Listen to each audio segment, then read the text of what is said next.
Alrighty, so good morning. So today we're going to wrap up energy pyramids. And what we're going to do is examine when we've been talking about the flow of energy and the flow of energy. So one of the things that pyramids make us or help us do is look at the flow of energy, and in this case, it's upward, right? It's from the bottom, starting the bottom, the producers, and it moves up. How much energy goes to the next organisms when they eat the organism in the level below them. So let's look at our slide notes here. Notice how it got more colorful as we went on along the week here. Alrighty, and let me get rid of this dude. There we go. Alrighty. So again, so what we're going to look at specifically is we've been talking about the flow of energy. When we look at chains and webs, we can see that, and even in the pyramids. But in the pyramids, we're going to put numbers to it. So here's a pyramid I'm going to be working with because it's fishy inspired, like our Shamu dude has been all week with us. So this says these are phytoplankton, crustaceans. This type of fish is called a herring, mackerel, and then at the top of the food chain are the sharks. So we've been looking at this coastal food web, and if you remember from yesterday's notes, we actually put it into a pyramid. Let me see if that's my... Oh, well, the first thing is we numbered it, and I did fish the fish... I did fix the fish because he's actually tertiary. So remember, we know they're primary, secondary, or tertiary. And one of the things all you have to do is count the arrows. How many arrows does it count to get there? So this one arrow, the kelp, the sea urchin ate the kelp. It takes its energy. It's a primary consumer. It's the first one to eat directly from the energy. What? We can't see the screen again. Oh, I'm sorry. Thank you for telling me. It's still the dancing guy? Yeah. Thank you for letting me know. And let me reshare. Where's my sharing button at? You share. Thank you. Appreciate your help. I don't know why the people sitting here aren't telling me. So we didn't miss anything. It's just, here's the pyramid I'm going to be working with. This is the one we've been looking at. And remember, we went through and numbered them. So 1 means primary, 2 means secondary, 3 means tertiary, and 4 means quaternary. And so primary are the ones that eat directly from the plants, right? From the producers. Secondary are the ones who eat the primary. So we have primary being eaten by this guy, so it's a secondary. But the sea otter can also be a tertiary because we have primary, secondary, tertiary. So, animals don't have a set, they're only this. It just depends what the food is available. For instance, a bear may eat a squirrel, and that would make him a tertiary eater, or it may eat directly from strawberries, wild strawberries. Then that would make him a primary consumer as well. Or he may be way up at the top and be a quaternary or higher. So there's very few animals that are... I won't say that. That's probably not true. There's very few animals. There's lots of animals that their only source of food are plants. And those are always going to be primary consumers. But there's other animals that eat plants and animals. They're going to be higher up. So this is how I compared it. This kind of fits together. They're from different things, but they all kind of match. Bottom line is, here at the bottom are the producers, and the line's not exactly there, but here are the producers in a food chain. We start with the producer, primary consumer, secondary, tertiary, uh, quaternary. We can take this chain and put it into this food web because this is more realistic, right? It's only not just these 5 organisms in the ocean. There's a lot more, and they interact with this sunfish. Where's the sunfish on here? Right there. He interacts probably with all 3 of these things. So that's more realistic than just saying he only eats the copepods. So, this makes up this. But what we can also do is apply the food chain and food web to these pyramids. And as we know now, producers are always going to be here at this bottom level, the supporting level of the entire ecosystem. Then we have the primary consumers, the secondary, tertiary, and quaternary. And I mentioned yesterday, I think it was in our notes yesterday, the bigger, if you compare this bottom line to each of these parts of the pyramid, the bigger the line, the more energy it has. So you can relate the size of this. This is not a rectangle. It's not like this. That's just a rectangle. This triangle, this pyramid shape, fit for a very good reason. And hold on, let me add the student. It fit perfectly to illustrate what we want you to understand. There's more energy here, less energy here, less. Not only is there less energy here, but there's less organism. There's more organisms at the bottom and less organisms at the top. So this pyramid shape is great for illustrating the amount of energy and the amount of organisms within each level as well. So somebody was very clever and saw that. So one thing I wanted to point out is that this is real nice and neat, right? All these at the bottom are the producers here, and so forth. But this is how you're going to get a food web. It's not like, okay, these over here are the producers or whatever. It's not. It's going to be like this, all mixed up. That one they set it up this way on purpose to illustrate this. But this is how you get it. And we always start with the producer. So the first thing you should always do is look for the producer. And remember, the producer, there's not going to be any arrows directed at it. That one has arrows, this one has arrows, this one has arrows. No arrows. There are no arrows pointing at it because it does not take energy from its ecosystem. It takes it from the sun. Okay, so these little things, they photosynthesize in the ocean. They only give away their energy. So this is when they talk about the 10% rule. It has to do with how much energy is passed on from the producers to the consumers and so forth. The amount of energy that this plant makes is not what the snail gets if it eats it. So this plant obviously gets its energy from sunlight. And that's almost an immeasurable number. But here we put a number to how much sunlight this plant is receiving. It's receiving 1 million joules of sunlight. So joules is a measure of work. But you can think of it as just calories. How many calories did the sun send down? That many. How many did the sunflower capture? It captured 10,000 joules. Okay? And it's going to use those 10,000 joules to live its life, to grow roots, new flowers. It has to turn, how sunflowers follow the sun from left to right or right to left, depending on what direction you're looking at it.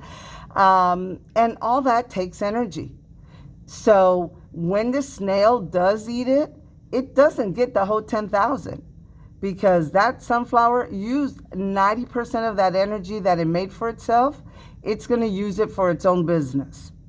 So when the snail comes along and eats it, it's only going to get like 10,000 joules of energy. I'm sorry, 1,000 joules of energy from the original 10,000. Just like the sunflower only captured 10,000 joules from the million that came from sunlight. And then the same thing happens when the frog eats the snail. It doesn't get all 1,000 joules because he took in 1,000 joules, but he used 90% of it. He used 900 of it for his, I don't know, grow more shell and create slime and everything that snails may do. When he eats it, he's only getting 100 joules or 100 calories to help him survive. And likewise, when this fox eats this frog, he doesn't get all 100 joules that this frog took in. He only gets 10 joules. So as energy is passed on, not all of it goes. The organism that took in that energy needs that energy to survive, for breathing, for walking, for mating. The organisms use that energy for that. They use 90% of the energy they take in, but if something eats them, then only 10% goes with the predator that ate them. So it's the rule of 10%. That's how much gets passed from one level to another. So if a fox needs 1,000 joules of energy to survive, he's going to have to eat lots of frogs.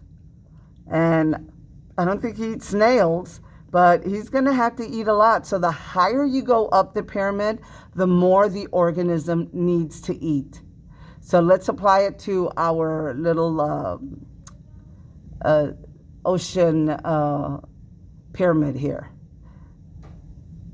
Okay, so again, we all know this now, right? Producers get radiant energy from the sun.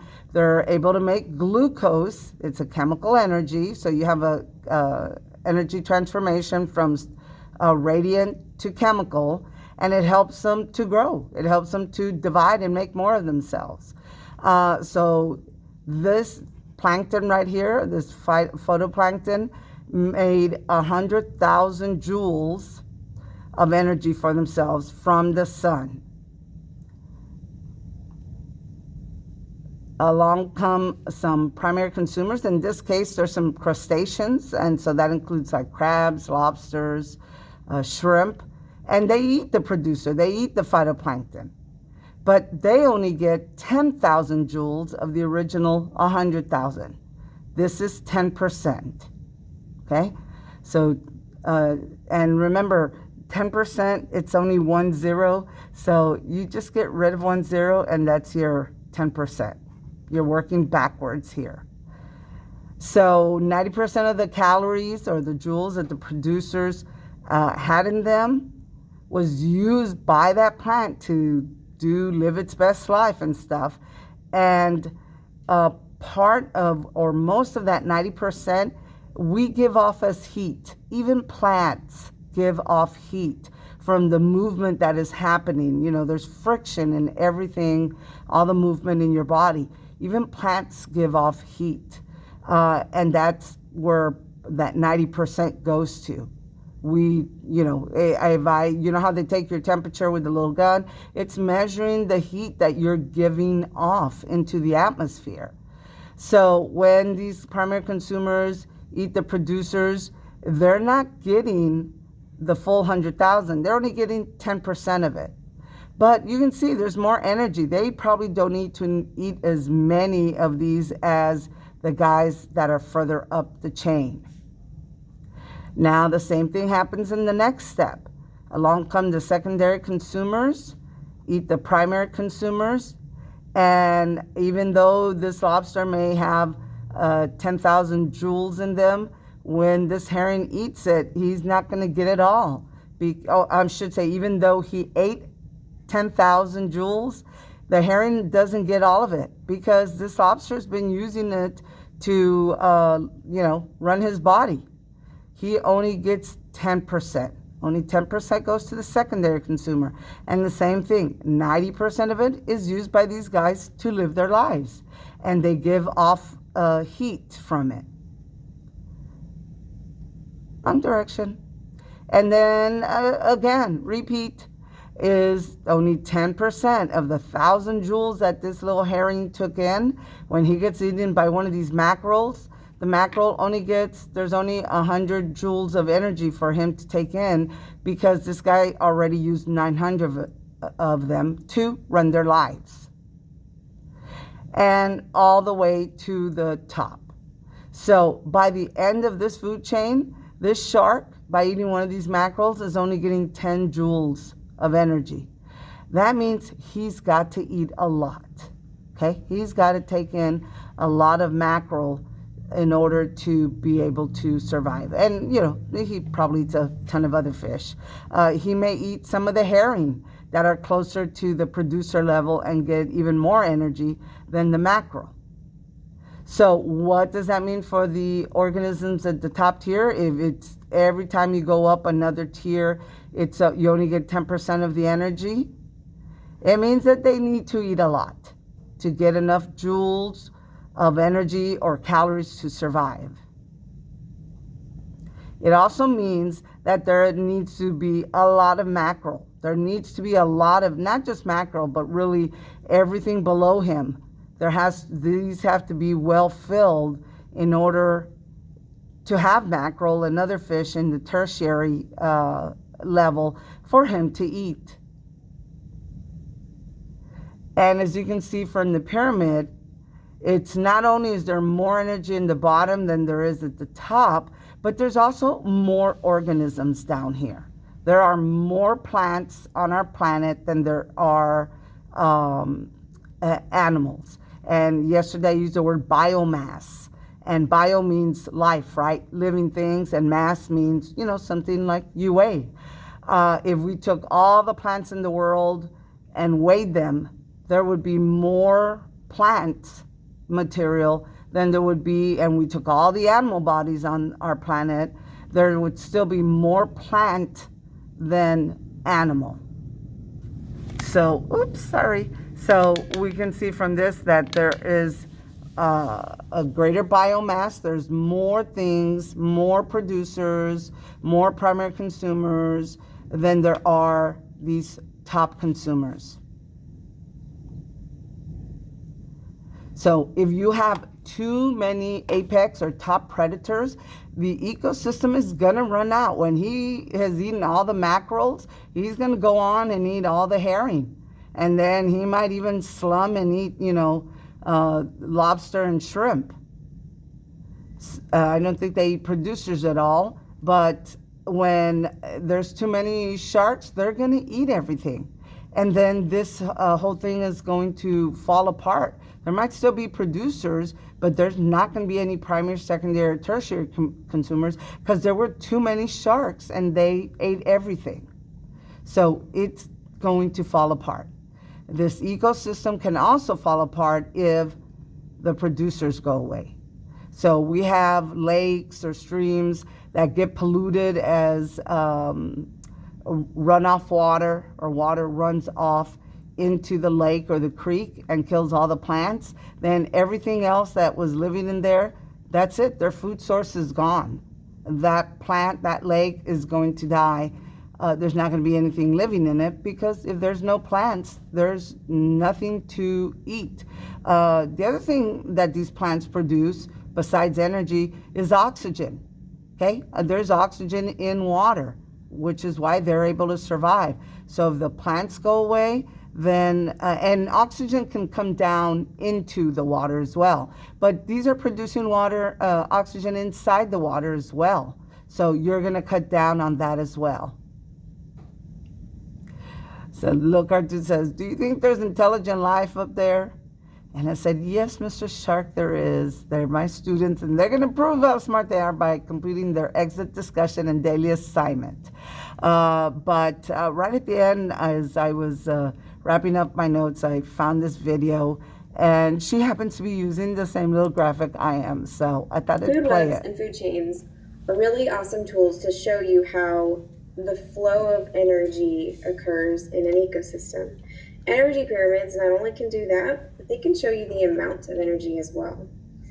Energy pyramids are models that show the amount of energy available at each trophic level in an ecosystem. Trophic levels are the different feeding levels of a food chain or a food web. The first level are the producers. Any organism that photosynthesizes would be in this trophic level. The second trophic level are called the primary consumers. They could be organisms that are herbivores or omnivores. The third trophic level are the secondary consumers, organisms that are carnivores or omnivores. The fourth trophic level are the tertiary consumers. Again, could be organisms that are carnivores or omnivores. And the fifth trophic level are the quaternary consumers. Could be organisms that are carnivores or omnivores. It's really important to remember that any consumer in an ecosystem could be a part of any or all of these trophic levels, minus the producer level. It all depends on what they're eating at the time in their particular chain. So the pyramid shape is really important. There's a reason why the pyramid shape is used and not a square or a circle, and that's because pyramids get smaller as you go from the bottom to the top, and that represents how energy decreases as you move from the bottom to the top, or as you move from the producer level all the way to the top of the food chain. Only about 10% of an organism's energy is actually transferred from one trophic level to the next. The other 90% the organism uses to carry out its life processes, and it's removed or could be removed as body heat or thermal energy. So producers have the most energy out of the ecosystem, and that's because they create the energy. They have 100% of the available energy. So if producers have 100%, and we're following the 10% rule, that means primary consumers get 10% of energy available to them. Secondary consumers get 1%, tertiary gets 0.1%, and sadly, the quaternary level only has 0.01% of energy available to them. As you can see, the most energy is available at the producer level, and that's why there are so many more plants than animals on Earth. They have more energy available to them, meaning they can support more organisms. There are fewer animals at the top of the food chain because most of the energy has already been used up by the lower levels. So let's recap. Energy pyramids are models that show the amount of energy available in an ecosystem. The amount of energy decreases as you move up the pyramid, aka the food chain. Producers have the most energy available. And lastly, each trophic level only gets 10% of energy from the previous level.